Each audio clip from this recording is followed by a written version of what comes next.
It was about 10 years ago, the first time I ever heard Anika Nilles, and this is what I heard.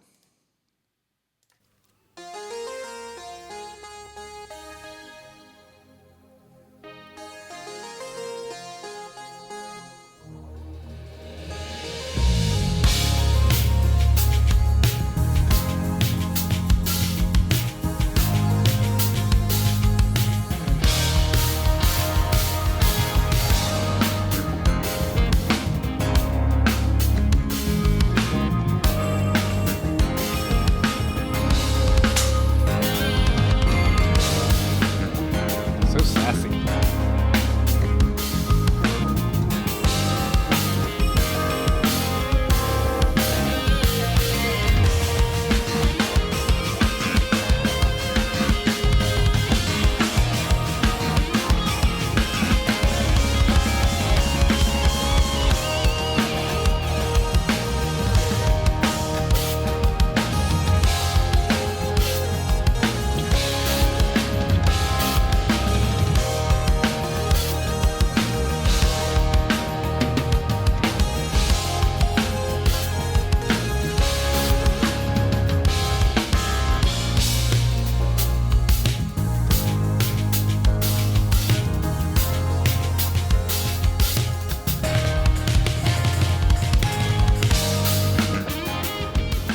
Oh, so good. So good.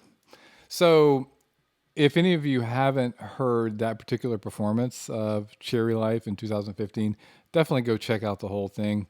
I don't even know if I'm going to be able to play that much of it on this video. We'll find out. Probably it's fine because I'm not making any money off this video. So, but wow, oh my gosh, that was the first time. That's one of those songs that you know we all have those songs, performances, those things that send chills down your spine. You know that make the hair on the back of your neck stand up. This is one of those that I don't listen to it a lot, but when I hear it, it makes me smile and it makes the hair on the back of my neck stand up.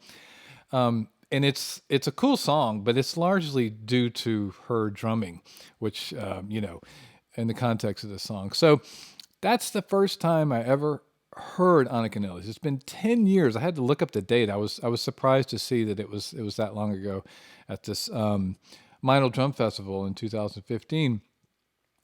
And so I've been a fan of Annika's playing for a long time.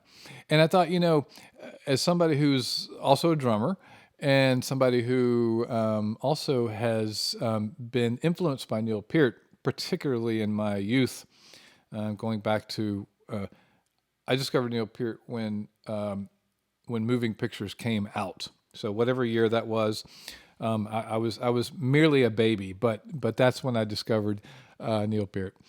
So I thought it would be kind of fun just to talk about this a little bit. This amazing news that now everyone knows about. I wanted to wait a few days to do this video because I wanted to wait until the news had really gotten out there. I found out about it a bit ago, and just wanted to wait for a bit. And I've been getting texts and from people saying, not that I have any connection to this, but just saying, "Have you heard about this? Have you heard about this?" And it's so cool. People are really excited that Rush is back, that they've found a new drummer.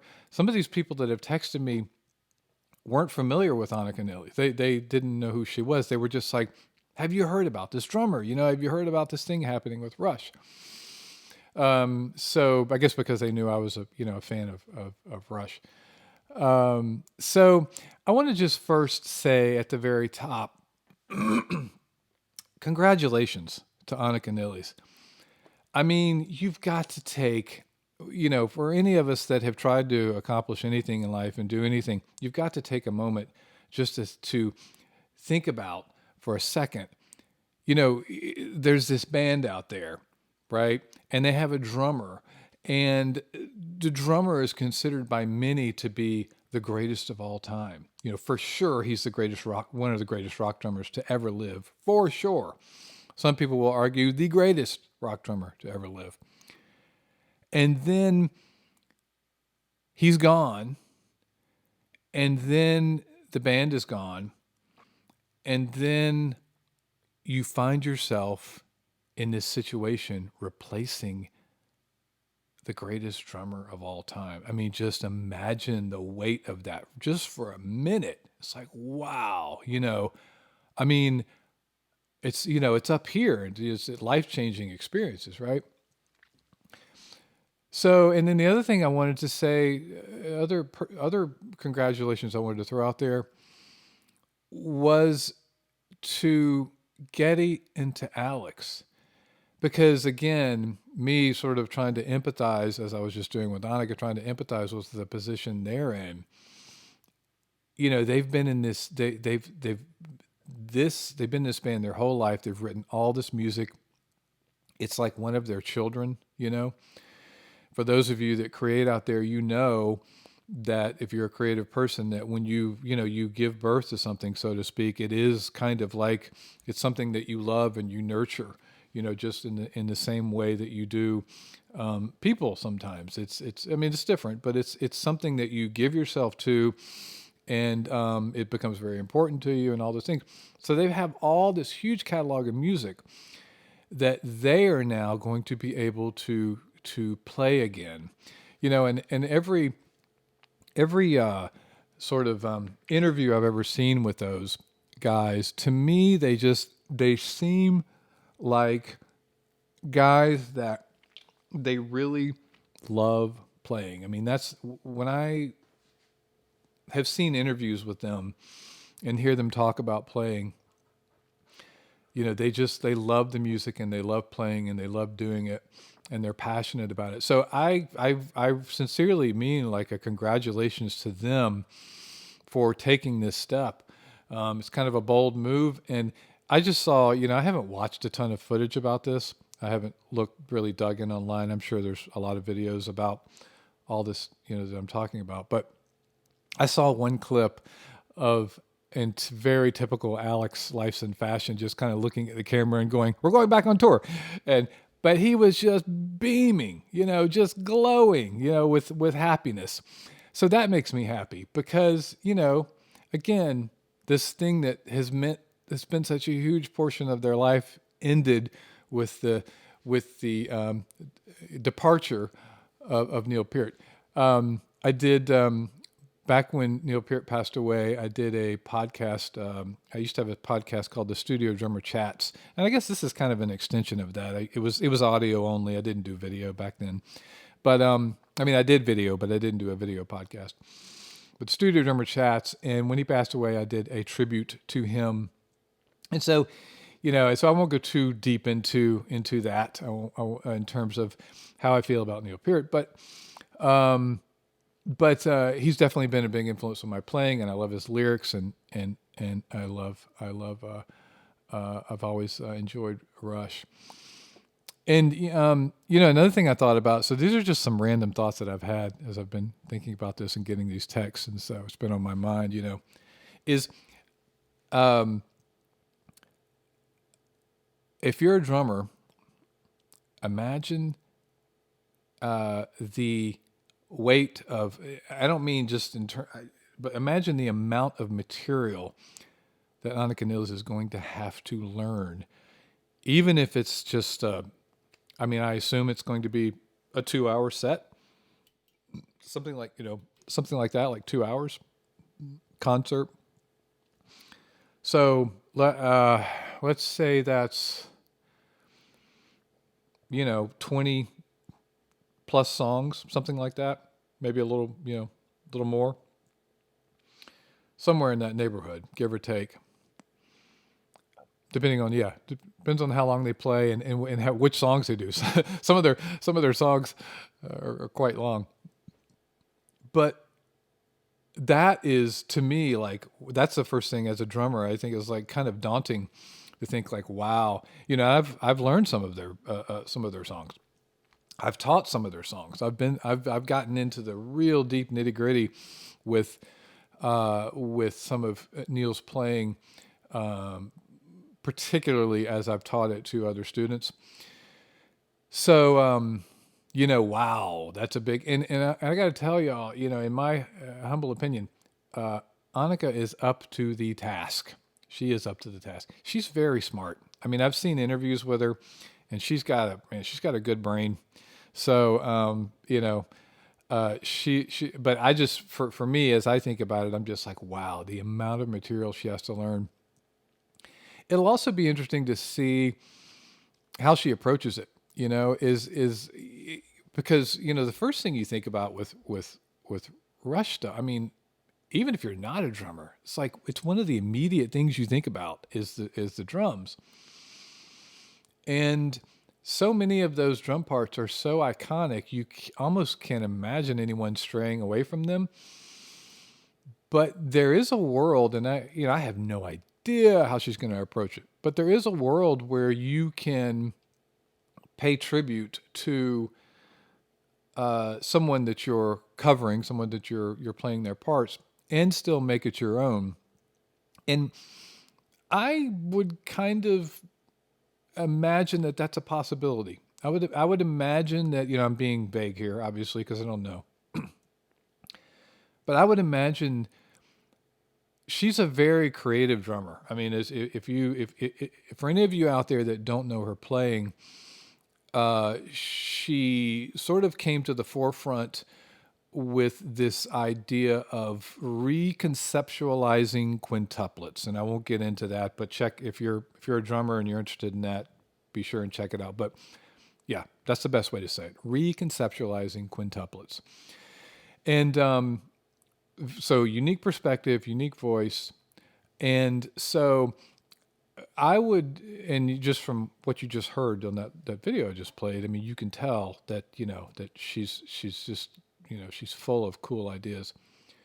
So I would kind of expect her to kind of put her own thing into it to some degree. To what degree? Who knows? Who knows? I was thinking about a kind of a similar situation when, if you guys have ever seen the Plant Page video when they're doing Kashmir with an Egyptian orchestra. It's in the 90s, I believe. And if you haven't watched it, oh my gosh, go watch it. It's amazing. But this was one of the these kinds of things that's happening with Anika and Rush right now. They don't happen very often. We have a legendary player, and then someone asked to replace that or step in for that legendary player. But this is what made me think of this. This was one of those things, and I was very aware of it as I was watching the video. The drummer that played on that, his name was Michael Lee, and after watching that, it was apparent to me that first of all, he just absolutely slayed on it. Played so well, but he did this beautiful job somehow of paying homage to John Bonham and bringing his own thing. It's a fairly straightforward song. He didn't go crazy with it, but just this beautiful balance, and you can hear it, and commanding the stage and confident in his playing. And so I thought of that in this case because, again, you've got this amazing drummer, Anika Nilles, who's stepping into the drum chair for another legend. And so when I think of Michael Lee in that performance in particular, the whole show's good. But it can be done. It can be done. So that's a fun thing to think about. How much is is she going to alter, if any, the songs? Those kinds of things. That's interesting. Another thing that's, of course, from a drummer's perspective, that's a fascinating thing to think about is what's she going to do kit-wise? I guess let me just step back and just say, as it applies to her sound versus Neil's sound, if someone had, if we'd said, let's play a game, and let's see, let's play a guessing game. Who do you think is going to be the next drummer for Rush? Right? I don't know if I would have thought of Anika Nilles, mainly because I sort of don't associate. I've never heard her. She may be a huge Rush fan for all I know. I don't know, but I've heard interviews with her, and I don't know that I've ever heard her mention Rush or Neil Peart. Maybe she has, but I don't associate them with each other. They're just kind of like disparate worlds. But where they are similar, and this is important, and this is the reason she has the gig, probably. Both Anika and Neil, from what I know, did meet Neil once, but I don't know either one of them personally.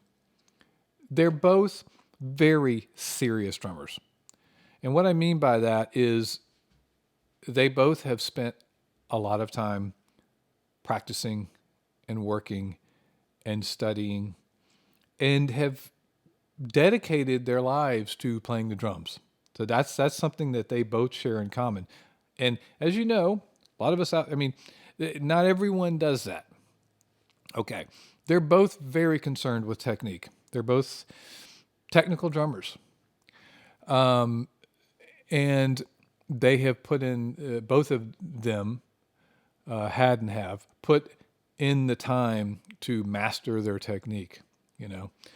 Neil, of course, famously changing his technique in his later years. They both love odd time signatures. I can tell you that. If you haven't heard much of Anika's playing, yeah, she loves a good odd time signature. They both appreciate and play very technical music. So there are a fair amount of commonalities between the two of them, even though I consider them very different players. They're not, again, the disparity for me initially, if we'd have played this game of like, who do you think would be a good replacement for Neil Peart? I just wouldn't have necessarily associated it because her sound is very, very different. Her groove is very, very different.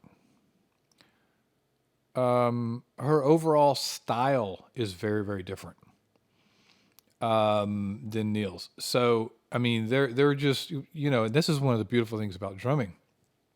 In the same way that, Weckel is different from Vinny, they're just completely different animals. Bonham is different from Keith Moon, right? So it's not to say better or worse or anything like that. It's just they're both very different. Anika her playing is really tight and precise. Even in the context of her sound, it's opened up, from what I've heard over the past few years, she's opened up her sound a little bit, but it's always been very tight and precise, which a lot of drummers were doing in particular 10 years ago because, or at least it seemed to me they were doing it to be able to better articulate very, very fast playing. So dead sounds, you can really hear the articulation. If you have ringy, big, open, boomy sounds, a la Bonham, there comes a point where the ringing of an instrument starts, the ringing of the note over to the next note starts to interfere with being able to hear the next note because it's still ringing. So imagine playing on a practice pad versus a floor tom, gum, gum, gum, gum, gum, gum versus tick, tick, tick, tick, tick, tick. So her sound has always has historically been, from what I've heard, very precise and tight. Her groove is very precise and tight. And Neil's sound has always been fairly open, but yeah, fairly open, fairly somewhat ringy, not jazz ringy, but pretty ringy. So that will be interesting to see if she adjusts her sound, how she adjusts her sound, and then of course, what kit she plays. That's wow. They're both. Last I checked, again, I haven't been, I haven't, looked this up recently, but last time I checked, Anika was a Tama endorsee, which of course Neil was too. So wow, the possibilities are endless there if she's still a Tama endorsee. So yeah, just that's a fun thing to think about. Like, what is her kit going to be like? Um, so anyway, it's going to also, I think, be really interesting to see how this whole thing is received by Rush fans. And I think for the most part, I think just as I was congratulating Alex and Getty, I think that the Rush community in general, Rush fans in general, people that see a lot of their concerts, I think they're going to be thrilled to have them back out there, and I think they're going to be thrilled to um, have this younger, fresh breath of fresh air in the band. And I think, again, the one I haven't dug in on this too much, but the one little clip I saw with the one I was referred to earlier with Alex, Getty said something about her being younger and bringing in a fresh ideas and fresh vibe and whatever to the band. And I think that that's going to be really exciting, and I think people are going to show up for it. And so those are just some random thoughts, just things we've probably all been wondering. What kind of kit is she going to play? How is she going to play? Is she going to play it note for note? Is she going to add her own thing? Is she going to change the songs? Who is Anika Nilles? All these things. Um, I just kind of wanted to just talk about it a little bit and congratulate all three of them, and very excited for them, and very interested, looking forward to hearing the output, like what they're gonna, what it's gonna sound like, when they get out there and get on the road. I imagine Annika is pretty. She's pretty prevalent on social media, so I imagine she might even be documenting her learning process. Maybe, I don't know. She's done a lot of tutorial, a lot of lessons, a lot of teaching, a lot of stuff like that. So it wouldn't surprise me if she were throwing out a few things here and there, documenting like how she's going through it. It'd be fascinating to know. I would love to know because again, she's a very well trained and musician who's very smart. I would love to know how she is learning the songs specifically in terms of if she's notating them and how she's going about the process of, say, learning whatever the amount of songs is, if it's 20 songs or something or more, how she's going about that. And I'm sure at some point she'll talk about that. But it is a big undertaking, because there's so many notes in each Rush song, right? And I would imagine that even if she does decide to make some creative changes here and there, she's going to learn. Of course, she's going to learn the way it was before she changes it. Would be my guess. So anyway, very excited about this. Again, congratulations to Anika Nilles.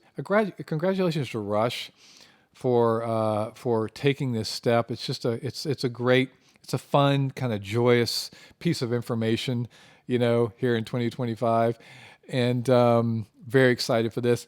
And I'd love to know what you guys think in the comments about all this. Are you excited? Are you already looking for tickets? What do you think she's going to do kit wise? Do you think she's going to do like a Neil Peart? Like, is she going to make a Neil Peart kit? I don't know. Do you think she's going to change her sound to sound more like his, or is she going to bring her sound to the table? And I don't know. One of the big questions might be, do you think she's going to alter the parts at all? That's a big one. And let me just say before I go, she's good enough that she can do what I was talking about earlier with Michael Lee taking over for John Bonham and somehow making it all work, which is again a huge undertaking. She can do that. She's that good. She will do a great job with this, no question. Anyway, love to know what you guys think about this, and talk to you soon.